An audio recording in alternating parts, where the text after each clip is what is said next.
سے مسلسل ایسے مہینے چل رہے ہیں جو مہینے بڑے ہی بابرکت تھے، بڑے ہی باعظمت تھے۔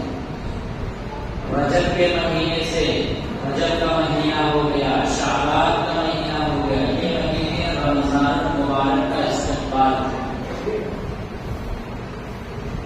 ان مہینوں میں ہم اور آپ دعا کرتے تھے اور یہ دعائیں کی جا رہی تھی کہ اللہم بارک لنا فی رجب و شعبان وبلغنا رمضان، یا اللہ رجب و شعبان میں ہمارے لیے برکت عطا فرما اور ہمیں رمضان تک پہنچا دے۔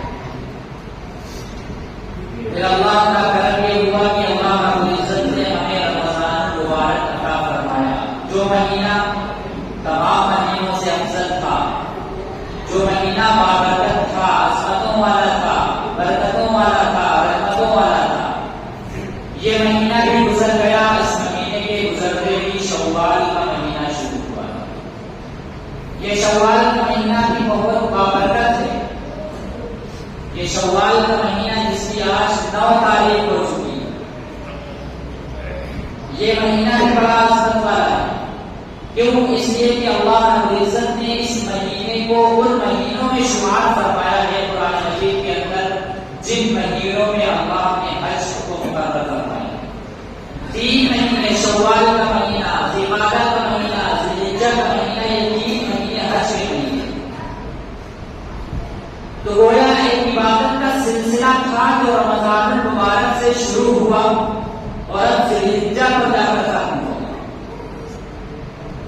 رمضان المبارک کو اللہ نے تراویح کے لیے مقرر فرما دیا اور روزوں کے لیے مقرر فرما دیا۔ شوال، ذوالقعدہ اور ذوالحجہ کے 10 دن کو اللہ رب العزت نے حج اور قربانی کے لیے مقرر فرمایا۔ اور یہ ایسی عبادتیں ہیں کہ ان مہینوں کے علاوہ ان عبادتوں کو انجام نہیں دیا جا سکتا۔ رمضان کے روزے اور تراویح شوال، ذوالقعدہ اور ذوالحجہ کے 10 دن کے اندر اللہ نے حج کو مقرر فرمایا اور آخری دنوں کے اندر قربانی کو مقرر فرمایا۔ تو یہ مہینے بڑے ہی بابرکت تھے جو گزر گئے، اور یہ مہینہ جو چل رہا ہے یہ مہینہ بھی بڑا عظمت والا ہے، مقدس ہے۔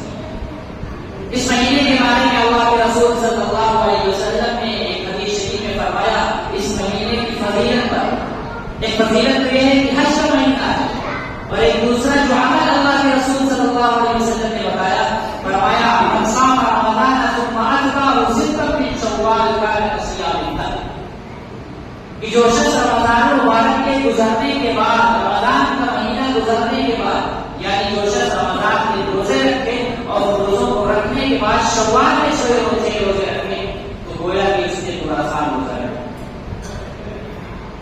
اس نے رمضان کے روزے رکھے اور رمضان کے بعد جو شوال میں 6 روزے رکھے، تو گویا کہ اس نے پورا سال روزہ رکھا۔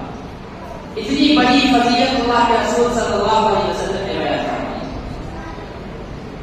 کہ جو شخص 6 روزے رکھے، گویا کہ پورا سال اس نے روزہ رکھا۔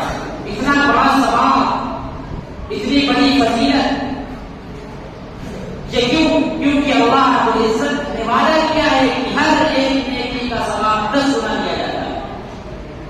الحسنۃ بعشر امثالها، ہر نیکی کا ثواب 10 گنا اللہ تبارک و تعالیٰ کیا ہے۔ تو جس شخص نے رمضان میں 30 روزے رکھے، 30 کا 10 گنا 300 ہو گیا، اور جب اسی شخص نے شوال میں 6 روزے رکھے تو اس کا 10 گنا 60 ہو گیا، کل ملا کر 360 کے برابر روزوں کا ثواب۔ اور اسلامی اعتبار سے، چاند کے اعتبار سے سال میں 360 ہو۔ تو اتنی بڑی فضیلت اللہ کے رسول صلی اللہ علیہ وسلم نے بیان فرمائی کہ جو شخص رمضان میں روزے رکھے اور اس کے بعد شوال میں 6 روزے رکھے، تو گویا کہ اس نے پورا سال روزہ رکھا۔ اتنا بڑا ثواب اللہ کے رسول صلی اللہ علیہ وسلم نے بیان فرمایا۔ ہاں، یہ روزے واجب نہیں ہے، یہ روزے فرض نہیں ہے، ضروری نہیں ہے، بلکہ مستحب کے درجے میں ہے، سنت کے درجے میں ہے۔ جو شخص رکھے گا ثواب ملے گا، نہیں رکھے گا کوئی گناہ نہیں۔ لیکن ایک بات جو یاد رکھنے کی وہ یہ کہ جس شخص سے رمضان مبارک میں کوئی روزہ چھوٹ گیا ہو، کسی وجہ سے بھی رمضان کے روزے کسی نے نہ رکھے ہوں، کوئی ایک دو چھوٹ گئے ہو کسی کے، تو سب سے پہلا کام یہ ہے کہ وہ ان روزوں کی قضا کرے۔ فرض روزوں کی کہ رمضان مبارک کے روزے رکھنا فرض تھے، ضروری تھے، لیکن کسی وجہ سے چھوٹ گئے تو اب ان دنوں میں ان روزوں کی قضا کریں۔ اور وہ دعا میں بھی شریف سنی تھی کہ رمضان مبارک کا ایک روزہ بھی اگر کوئی شخص چھوڑ دیتا ہے تو پوری زندگی روزہ رکھتا ہے، پوری زندگی روزہ رکھتا ہے، اس ایک روزے کا ثواب کو نہیں پا سکتا۔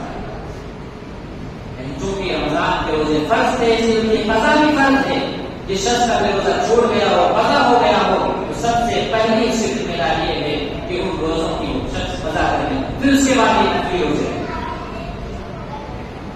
اللہ تبارک و تعالیٰ نے ہمیں رمضان کیوں عطا فرمایا؟ لعلکم تتقون، تاکہ تمہارے اندر تقویٰ پیدا ہو جائے، تمہارے اندر وہ صفات پیدا ہو جائے جو صفات ایک ایمان والے میں ہونا چاہیے، تمہارے اندر اللہ کا ڈر پیدا ہو جائے، تمہارے اندر وہ صفات اور وہ خوبیاں پیدا ہو جائیں جو رمضان مبارک کے بعد بھی باقی رہے، تمہارا ایمان مضبوط ہو جائے۔ اسی لیے اللہ تبارک و تعالیٰ نے رمضان جیسا مقدس مہینہ ہمیں عطا فرمایا۔ اب ہم اور آپ جائزہ لیں، اپنے گریبان میں جھانکیں کہ کیا جس طرح ہم رمضان میں زندگی گزارتے تھے اسی طرح کی زندگی گزار رہے ہیں؟ جس طرح ہم رمضان میں گناہوں سے بچتے تھے کیا آپ بھی گناہوں سے بچ رہے ہیں؟ جس طرح ہم رمضان میں اللہ کا خوف ہمارے دلوں میں تھا، اللہ سے ڈرتے تھے، کیا اسی طرح ہم رمضان کے بعد بھی اللہ سے ڈر رہے ہیں؟ وہ خوف اللہ کا ہمارے دلوں میں؟ جس طرح رمضان میں ہم رشوت سے بچتے تھے، جھوٹ سے بچتے تھے، غیبت سے بچتے تھے، سود سے بچتے تھے، تمام برائیوں سے بچنے کی کوشش کرتے تھے، کیا رمضان کے بعد بھی گناہوں سے بچنے کی کوشش کر رہے ہیں؟ اگر کر رہے ہیں تو لعلکم تتقون کا مصداق ہے کہ ہمارے اندر تقویٰ پیدا ہو گیا۔ اگر ہماری زندگیوں میں کوئی تبدیلی نہیں ہے یہ رمضان سے، اگر ہم نے رمضان کے بعد پھر ویسی زندگی گزارنا شروع کر دی جیسے رمضان سے پہلے تھی، گناہوں میں ڈوب گئے، گناہوں میں ملوث ہو گئے، ریاکاری ہمارے اندر ہمارے اعمال میں شامل ہو گئی، جھوٹ کو ہم نے نہیں چھوڑا، جھوٹ پھر سے ہم نے اپنی زندگی میں داخل کر دیا، رشوت کا لین دین پھر سے ہم کرنے لگے، سود کا کاروبار پھر سے کرنے لگے، تو رمضان کا جو مقصد تھا وہ حاصل نہیں ہوا۔ کیوں؟ اس لیے کہ رمضان کا مقصد تو لعلکم تتقون ہے، تاکہ تمہارے اندر تقویٰ پیدا ہو جائے، اللہ کا ڈر پیدا ہو جائے، تمہارے اندر وہ خوبیاں پیدا ہو جائیں جو رمضان کی خوبیاں ہونی چاہیے۔ اگر ہم رمضان کے گناہوں سے بچتے تھے تو ہم رمضان کے بعد بھی گناہوں سے بچیں۔ اگر ہم رمضان میں باجماعت نمازوں کی پابندی کرتے تھے تو ہم رمضان کے بعد میں نمازوں کی پابندی کریں۔ ہم رمضان میں کس کے لیے عبادت کیا کرتے؟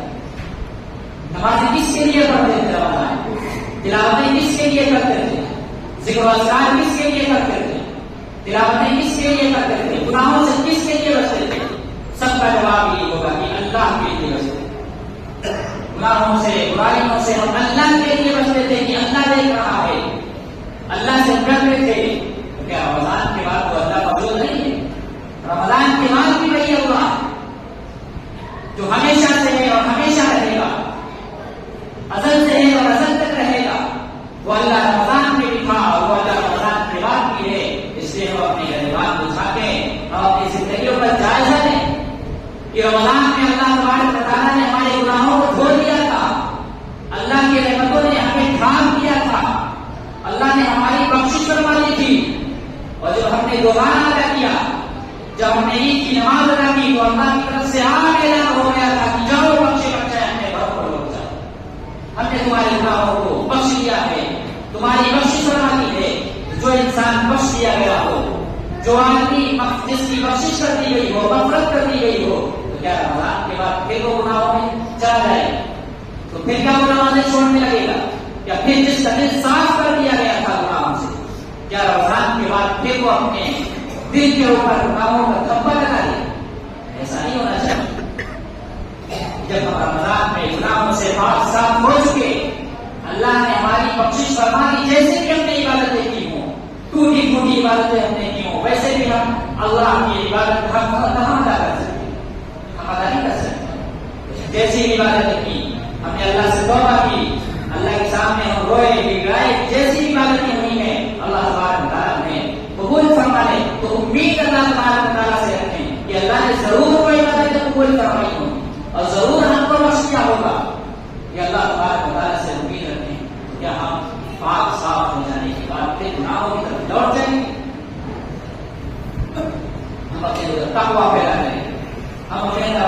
ڈر پیدا کریں. جب تک اللہ کا ڈر دل کے اندر نہیں ہوگا, ہمارے اندر تقویٰ نہیں ہوگا, ہم گناہوں سے نہیں بچ سکتے.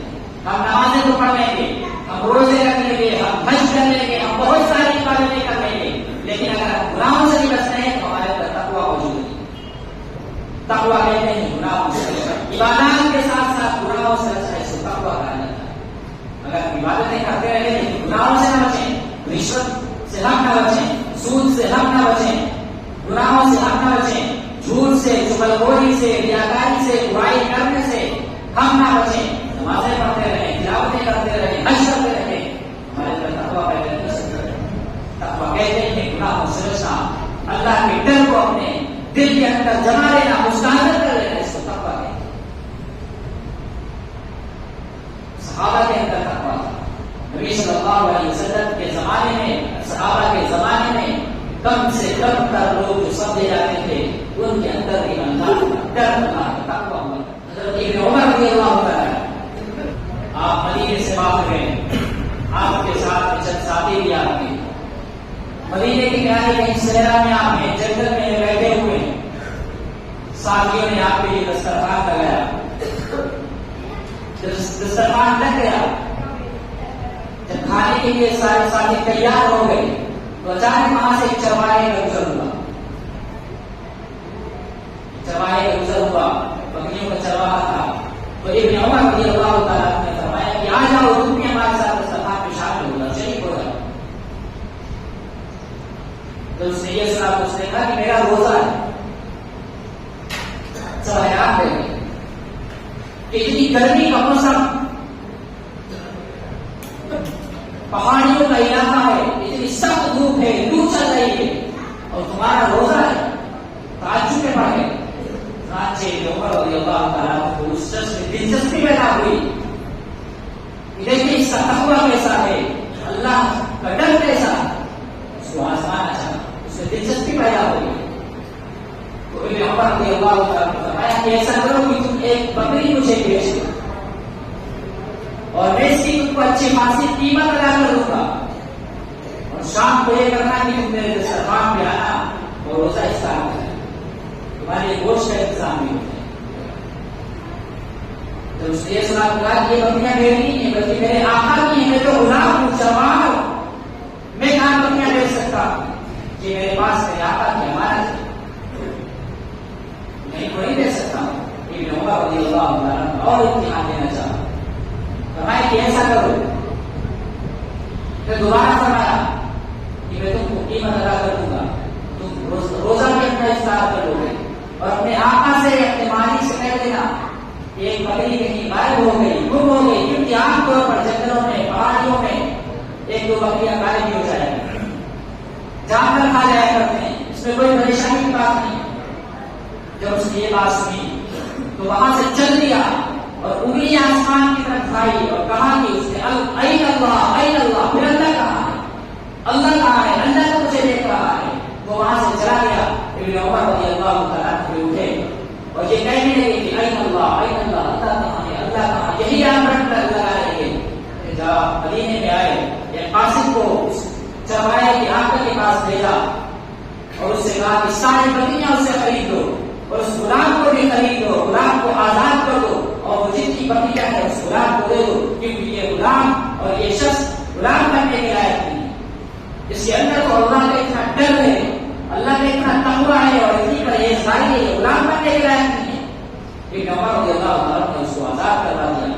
یہ تھا تقویٰ کہ خلوت میں بھی اللہ کا ڈر ہو, جنت میں بھی اللہ کا ڈر ہو, جب ہم مسجد میں ہو تب بھی اللہ کا ڈر ہو, جب ہم بازار میں ہو تب بھی اللہ کا ڈر ہو, دکان پہ بیٹھے ہو تب بھی اللہ کا ڈر ہو, مسجد میں بیٹھے ہو تب بھی اللہ کا ڈر ہو. ایسا نہ ہو کہ مسجد میں تو اللہ کا ڈر ہمارے اندر ہے, لیکن ہم جو دکان میں ہیں, کاروبار میں ہیں, بازار میں ہیں, آفس میں بیٹھے ہوئے ہیں, تو ہمارے اندر اللہ کا ڈر نہ ہو, لوگوں کو دھوکہ دے رہے ہوں, کم توڑ رہے ہوں, کم ناپ رہے ہوں, اور جھوٹ بول کر اپنی کمائی کر رہے ہوں, رشوت بھی لے رہے ہوں, چغلخوری بھی کر رہے ہوں, بہت سے گناہوں میں ملوث ہوں. تو اللہ کا ڈر ہر جگہ ہونا چاہیے, چاہے وہ جنت کا معاملہ ہو, چاہے وہ خلوت کا معاملہ ہو, ہر طریقے سے ہمارے اندر اللہ کا ڈر, اللہ کا تقویٰ ہونا چاہیے.